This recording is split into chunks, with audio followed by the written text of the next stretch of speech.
In Game 1, the Thunder had one of the best defensive performances we've ever seen.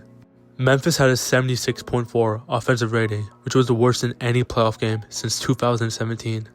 The Thunder controlled Memphis all game, but in the second quarter in particular, they took that 21-0 run where it completely shut them off offensively.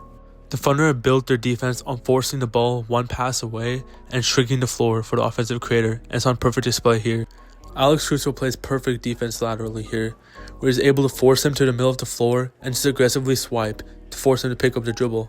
But this all started before Caruso. Look at where Kaysen and Wiggins are, shrinking the floor and making sure there's no other lane for Desmond Bane to go. Once again, the Thunder win by playing this gap defense. Caruso goes under the screen and Kaysen's playing the gap heavy, forcing the ball one pass away. Pippen makes the pass, but this just forces a wing three-pointer for Jaren Jackson, which is a good shot for the Thunder. And Kaysen gets a good contest because he knows where the ball is going.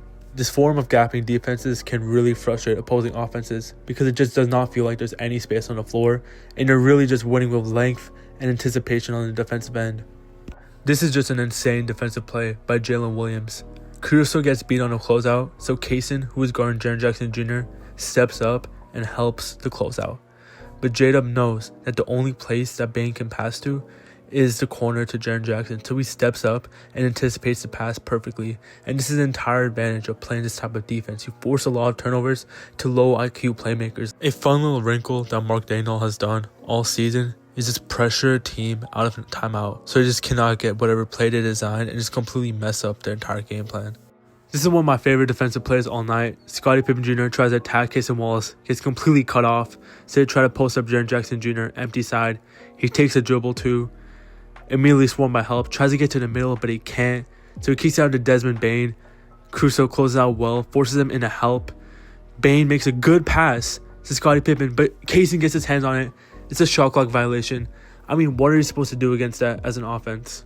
After the play, even Ja himself is asking himself what even just happened.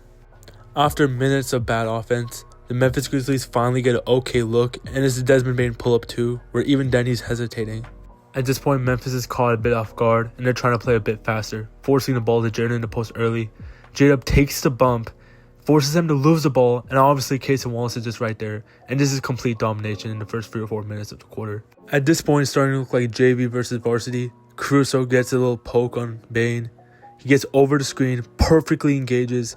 Caruso gets a contest, forces a jump pass to Edey. Edey recovers the ball. Kaysen is digging. He recovers on Scottie Pippen. Pippen drives off the pick and roll, and he just can't get anywhere, so he just flails and tries to bait some fouls, but he didn't get any.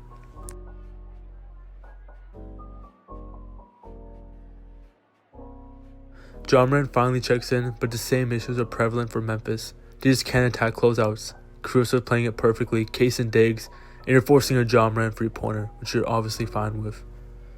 For a lot of these plays, the question is, where's the advantage being created? Jalen Williams just perfectly gets over the screener. There's nothing being created, so Santi Aldama just has to pass it away to John Conchar, late in the shot clock, and he's just taking a spin move, and Wiggins gets a great contest. There's nothing being created offensively. Beyond the great defensive personnel, the Thunder are really good at forcing the right players to take certain shots. Right here, they force Ja Morant to take a step back three just by going heavily under.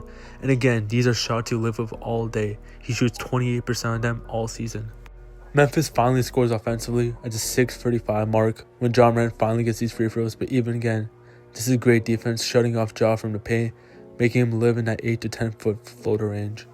There was a point in this quarter, I believe, that the Thunder truly broke down the Grizzlies so much psychologically that they're turning down open shots, and this play shows it right here. When John Conchar gets a wide open three and just doesn't even look at the rim, they're just completely scared to attack this Thunder defense. I physically cannot undersell how good Jalen Williams' defensive tape this game was. Here, you have Desmond Bane coming off the screen, Alex Caruso all over him, doing a great job, gets over the screen, allows no advantage. But look at Jalen Williams' anticipation right here. He's helping off of Conchar, completely snatches the ball that was about to go to Ja Morant at the dunker spot, and he finishes off with this. Once that Memphis' offense is out of rhythm, this is what I mean. Santi Aldama gets deep in the paint, really knowing out the rim. Great technique by Hartenstein. He has to kick it out to Bane, and Bane shoots a no-dip free with not much separation, and obviously that goes out. Edey gets offensive rebound, but you can see how they're speeding up their entire offense. They're not really feeling comfortable And they really are just shooting the first shot they can get. The only shots that Memphis could consistently get all quarter have been these long twos off these screens, and if you're the Thunder, you live with that, especially if it's John Moran or Scottie Pippen shooting that shot. What really makes this Thunder defense work off the ball is their understanding of where they are on the floor. Isaiah Joe knows that no matter what, he cannot allow him to go baseline because Chet's not at the rim, so Wiggins is here to dig because Joe forces him to the middle, and instead of jogging a rim shot, Scottie Pippen gets an okay look from free, and you end a possession where Chet's not at the rim, but with a fine result. I think the funniest part about this Thunder team is when they do eventually make a mistake, like door dying on screen. You have Chet Holmgren, who can just alter shots and cause havoc. I mean, Ja has so much open space, and he just turns the ball over because he's just not comfortable with Chet in the middle of the floor. I think Memphis plays a lot more spread pick and roll on Tuesday, probably puts Luke Kennard in the game because they definitely need to find a way to create some space against this defense, create some resistance because right now it's not sustainable. Obviously, the Thunder dominated all night, but I really just wanted to hone in on a specific reason. If you guys like this type of content, let me know. I'm going to try to make these after every single playoff win or loss for the Thunder this season. Appreciate y'all if you're still listening. Thank y'all.